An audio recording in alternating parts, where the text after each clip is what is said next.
नमस्कार। आज हम एक विशेष स्रोत पर बात करने वाले हैं, राधा अष्टमी व्रत कथा और पूजन विधि। जी। तो इस पर हम गहराई से नजर डालेंगे और समझने की कोशिश करेंगे कि ये स्रोत, ये दस्तावेज राधा अष्टमी के बारे में क्या कहता है। जी। हम देखेंगे कि इसमें क्या महत्व बताया गया है, कहानी क्या है, पूजन विधि कैसी है और क्या खास अर्थ है इस दिन का, जैसा इस स्रोत में लिखा है। बिल्कुल। क्योंकि ये हमेशा एक सवाल रहता है कि ये दिन इतना अहम क्यों है भक्ति परंपरा में, है ना? बिल्कुल बिल्कुल। तो चलिए देखते हैं ये स्रोत क्या बताता है। जरूर। तो सबसे पहले तारीख की बात करें। जी। स्रोत कहता है भाद्रपद मास शुक्ल पक्ष अष्टमी तिथि, जी। और इसका महत्व बताया गया है श्री राधा रानी का प्राकट्य दिवस। लेकिन इसमें एक लाइन है जो मुझे बहुत दिलचस्प लगी। ये दिन भक्तों के लिए केवल पर्व नहीं बल्कि भक्ति की परम जड़ का उत्सव है। हाँ, ये बहुत महत्वपूर्ण पंक्ति है। ये गहरा है ना? बिल्कुल। जी हाँ, ये स्रोत इसी विचार को केंद्र में रखता है कि राधा जी स्वयं भक्ति हैं और कृष्ण भगवान। अच्छा। और इसी बात को पुष्ट करने के लिए देखिए, स्रोत में श्री कृष्ण के एक कथन का भी जिक्र है, मम प्राणादिकाम राधाम। जिसका मतलब है कि राधा मुझे मेरे प्राणों से भी ज्यादा प्यारी हैं। तो स्रोत के हिसाब से ये रिश्ता इसलिए इतना जरूरी है क्योंकि राधा जी भक्ति का साक्षात स्वरूप है। उनके बिना भक्ति पूरी नहीं होती, ऐसा ये स्रोत बताता है। और जैसा इसमें दिया है, उनका प्राकट्य कहाँ हुआ? वृंदावन धाम में, राजा वृषभानु और माता कीर्ति के यहाँ। हाँ, ये नाम दिए गए। जी। हाँ। तो ये पर्व उनके जन्म का उत्सव तो है, लेकिन स्रोत इसे भक्ति के अवतार के रूप में ज्यादा महत्व दे रहा है, ऐसा लगता है। हाँ, ये बात तो है कि किसी व्यक्तित्व को भक्ति का ही रूप मान लेना। अच्छा, तो अगर ये भक्ति का उत्सव है, तो जो कथा दी गई है स्रोत में, वो इस विचार को कैसे समझाती है? कहानी क्या है संक्षेप में? कहानी भी देखे बड़ी मार्मिक है। स्रोत बताता है कि राजा वृषभानु और उनकी पत्नी कीर्ति देवी, उन्होंने संतान के लिए कई सालों तक तपस्या की, बहुत कठोर तपस्या। और उनकी तपस्या से खुश होकर भगवान नारायण ने उन्हें एक वरदान दिया। अच्छा, क्या वरदान था? वरदान ये था, जैसा स्रोत में लिखा है, तुम्हारे घर में स्वयं मेरी ह्लादनी शक्ति अवतरित होगी। ह्लादनी शक्ति, इसका क्या मतलब हुआ? ह्लादनी शक्ति मतलब आनंद देने वाली शक्ति। ये ईश्वर की अपनी एक विशेष आंतरंग शक्ति मानी जाती है। अच्छा। और फिर वही हुआ। भाद्रपद शुक्ल अष्टमी की सुबह यमुना किनारे एक खिले हुए सोने के कमल पर एक दिव्य बालिका प्रकट हुई। वाह। जी। लेकिन कहानी में एक, कह सकते हैं, रहस्य है कि उनकी आंखें बंद थीं। आंखें बंद थीं? ये तो सच में जिज्ञासा जगाता है। क्यों? क्या बताता है स्रोत? हाँ, ये बहुत अहम बात है इस कहानी की। स्रोत कहता है कि आंखें इसलिए बंद थीं क्योंकि वो इस दुनिया में सबसे पहले सिर्फ अपने प्रियतम श्री कृष्ण को ही देखना चाहती थीं। ओह, अच्छा, तो फिर आंखें खुली कैसे? क्या हुआ? इसमें एक बड़ी प्यारी घटना बताई गई है। जब छोटे कृष्ण कुछ समय बाद अपने पिता नंद बाबा के साथ वृषभानु जी के घर आए, हाँ। और उन्होंने पहली बार अपनी बंसी बजाई, तो उसकी जो मीठी आवाज थी, उसे सुनकर ही राधा जी ने अपनी आंखें खोली। अच्छा, और सबसे पहले कृष्ण को ही देखा? जी हाँ, बिल्कुल, सबसे पहले कृष्ण को ही देखा। स्रोत इसे उनके अलौकिक दिव्य संबंध की शुरुआत मानता है। वाह, ये तो कहानी से ज्यादा भक्ति और भगवान के बीच का जो एक शाश्वत रिश्ता है, उसका एक काव्यात्मक चित्रण लग रहा है। बिल्कुल, आपने सही कहा। और स्रोत में आगे उनकी लीलाओं का भी जिक्र है, कैसे वो ग्वालिनियों के साथ खेलती थीं, गोपियों को भक्ति सिखाती थीं, और हर पल कृष्ण में ही खोई रहती थीं। इसीलिए देखिए, स्रोत इस दिन को सिर्फ जन्मदिन नहीं कहता, बल्कि भक्ति जन्मोत्सव कहता है। भक्ति जन्मोत्सव, हाँ, ये फर्क है। जी। और यही राधा, स्रोत के अनुसार, आगे चलकर कृष्ण की जो दिव्य रासलीला हुई, उसकी अधिष्ठात्री देवी बनी, उस रास की केंद्र शक्ति। तो कथा से स्रोत ये बात स्थापित करता है कि राधा जी का आना ही भक्ति का आना है और उनका जीवन कृष्ण केंद्रित भक्ति का एक उदाहरण है। बिल्कुल। तो शायद इसी भक्ति को पाने के लिए या महसूस करने के लिए श्रोत में व्रत और पूजन विधि इतनी विस्तार से दी गई है। हाँ, संभवतः यही उद्देश्य लगता है।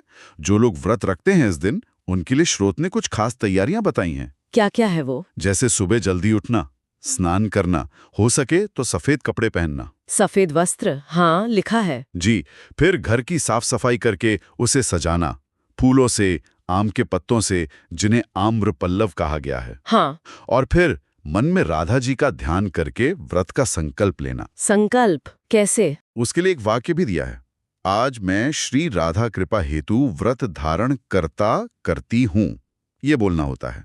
अच्छा, तो ये तो हुई तैयारी, फिर पूजा कैसे करनी है? हाँ, संकल्प के बाद पूजा की विधि आती है। स्रोत बताता है कि पूजा की जगह पर एक साफ चौकी रखें, उस पर लाल या पीला कपड़ा बिछाएं। फिर श्री राधा कृष्ण की युगल मतलब जोड़ी वाली प्रतिमा या तस्वीर स्थापित करें। ठीक है।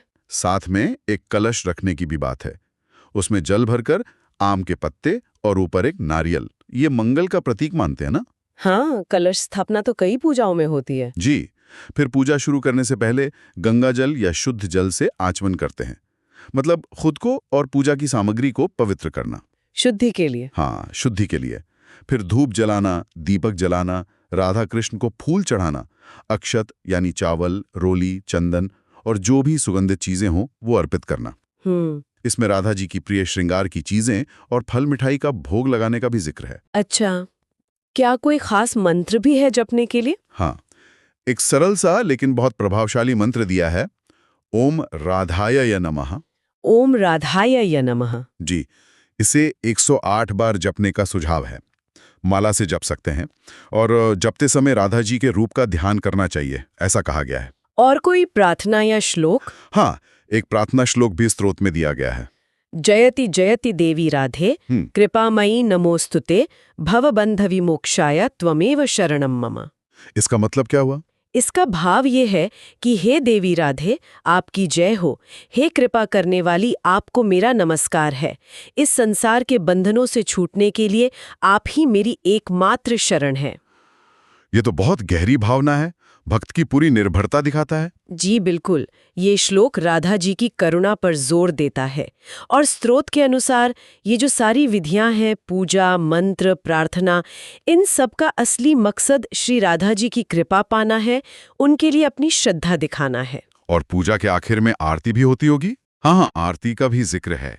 श्लोक में आरती की पहली कुछ पंक्तियां भी दी हैं, जैसे जय जय श्री राधे रानी, जय जय वृषभानु दुलारी। हाँ, ये तो बहुत प्रसिद्ध आरती है। जी, और बताया है कि भक्त लोग मिलकर बड़े भाव से आरती गाते हैं और आखिर में फूलों की वर्षा करते हैं, तो एक पूरा भक्तिमय माहौल बन जाता है। निश्चित रूप से ये विधियां सिर्फ रस्म नहीं, बल्कि भाव प्रकट करने का तरीका है, जैसा श्रोत इशारा कर रहा है। बिल्कुल सही। ठीक है, तो हमने महत्व समझा, कथा सुनी, पूजा विधि जानी। अब उस बात पर आते हैं जो शायद बहुत से लोगों के लिए मायने रखती है। इस व्रत को करने से लाभ क्या होता है? क्या कहता है श्रोत इस बारे में? स्रोत में कई लाभ बताए गए हैं। पहला तो ये कि जीवन में सच्ची भक्ति और प्रेम आता है। वैवाहिक जीवन में सुख बढ़ता है, आपसी तालमेल अच्छा होता है, घर में शांति और समृद्धि आती है। अच्छा। और जिन्हें संतान की इच्छा हो, उनके लिए भी ये व्रत सहायक माना गया है। संतान सुख प्राप्ति की बात कही गई है। ये तो हो गए जीवन के व्यवहारिक लाभ। क्या कोई आध्यात्मिक लाभ भी है? कोई गहरा मतलब? हाँ, और स्रोत उसी पर सबसे ज्यादा जोर देता है। सबसे बड़ा लाभ बताया गया है, राधा रानी का कृपा कटाक्ष मिलना। कृपा कटाक्ष, ये क्या है? कृपा कटाक्ष मतलब उनकी दया भरी नजर, उनकी खास मेहरबानी। अच्छा, उनकी दया दृष्टि। जी, ऐसा मानते हैं कि जिन पर राधा रानी की कृपा दृष्टि पड़ जाए, उनके जीवन के सारे दुख दर्द मिट जाते हैं और उन्हें श्री कृष्ण की भक्ति अपने आप ही मिल जाती है। कृपा कटाक्ष, ये शब्द ही अपने आप में बहुत कुछ कहता है। क्या स्रोत इसे साबित करने के लिए कोई शास्त्र का प्रमाण भी देता है? हाँ, देता है। इस बात को बल देने के लिए स्रोत में ब्रह्म वैवर्त पुराण का एक बहुत प्रसिद्ध श्लोक दिया गया है। कौन सा? वो है, राधा विना न कृष्णोस्ति, कृष्ण विना न राधिका, तयोः दर्शन मात्रेण मुक्तिर्भवति मानवा। ओ, इसका अर्थ क्या है? इसका सीधा सा अर्थ है, राधा के बिना कृष्ण नहीं है और कृष्ण के बिना राधा नहीं है। वो दोनों एक दूसरे के बिना अधूरे हैं, अभिन्न हैं। हम्म। और उन दोनों के मतलब युगल रूप के दर्शन करने मात्र से ही इंसान को मुक्ति मिल जाती है। तो स्रोत इस श्लोक से ये बता रहा है कि राधा जी की पूजा सीधी कृष्ण पूजा से जुड़ी है और दोनों की कृपा से ही मुक्ति या परम भक्ति मिलती है। इसीलिए ये व्रत इतना महत्वपूर्ण है। बिल्कुल सही पकड़ा आपने। ये श्लोक राधा जी की जो केंद्रीय भूमिका है उसे और भी मजबूत करता है। उनकी कृपा के बिना कृष्ण की कृपा पाना मुश्किल है, ऐसा भाव यहाँ दिखता है। तो अगर हम इस पूरी चर्चा को देखें इस स्रोत के आधार पर, तो कुछ खास बातें निकल कर आती हैं। जी। पहली तो ये कि राधा अष्टमी सिर्फ जन्मदिन नहीं बल्कि भक्ति के प्राकट्य का उत्सव है। दूसरी, राधा जी की कहानी कृष्ण से उनके अटूट रिश्ते को दिखाती है। उनका जन्म भी कृष्ण दर्शन से जुड़ा है। सही। तीसरी जो पूजा विधि बताई गई है वो भक्ति भाव दिखाने और उनकी कृपा पाने का जरिया है। और चौथी, सबसे बड़ा लाभ उनकी कृपा कटाक्ष यानी विशेष दया दृष्टि पाना है, जिसे कृष्ण कृपा और मुक्ति से भी जोड़ा गया है। आपने बिल्कुल सही सार निकाला है। और स्रोत के आखिर में एक भाव भक्ति नाम से खंड है, उसमें एक बहुत अहम बात कही गई है। क्या? वहां लिखा है कि ये व्रत या पूजा सिर्फ बाहरी कर्मकांड नहीं है, ये असल में आत्मा की प्यास का तृप्ति उत्सव है। आत्मा की प्यास का तृप्ति उत्सव, वाह, ये तो बहुत सुंदर कहा है। हाँ, मतलब ये है कि जब हम राधा रानी की पूजा करते हैं तो हम अपनी आत्मा की उस गहरी प्यास को बुझाने की कोशिश करते हैं जो परमात्मा से जुड़ने की होती है। हम उनकी करुणा को, उनके करुणा कटाक्ष को अपने जीवन में बुलाते हैं। तो स्रोत का आखिरी संदेश यही है कि हम सिर्फ रस्मों में ना उलझें, बल्कि सच्चे दिल से राधे राधे गाएं, उनका नाम जपें और अपने जीवन को भक्ति से भर दें। ये सिर्फ एक दिन का त्योहार नहीं, बल्कि जीवन भर भक्ति करने की प्रेरणा है, ऐसा ये स्रोत सुझाता है। ये वाकई एक बहुत गहरा नजरिया है जो इस स्रोत में मिलता है। इस पूरी चर्चा के बाद मेरे मन में एक सवाल आ रहा है जो शायद सुनने वालों के लिए भी सोचने लायक हो सकता है। जी। देखिए, इस स्रोत में राधा जी को भक्ति का ही साक्षात रूप, एक तरह से मानवीकृत रूप दिखाया गया है। हाँ। तो क्या इस विचार पर सोचने से कि भक्ति जैसी एक भावना का भी कोई साकार रूप हो सकता है, किसी इंसान के अपने विश्वास, अपनी आस्था या अपने आध्यात्मिक रास्ते की समझ पर कोई असर पड़ सकता है, भले ही उनका रास्ता कोई भी हो? क्या भक्ति के इस साकार रूप वाले विचार से उन्हें अपने मार्ग पर कोई नई रोशनी मिल सकती है?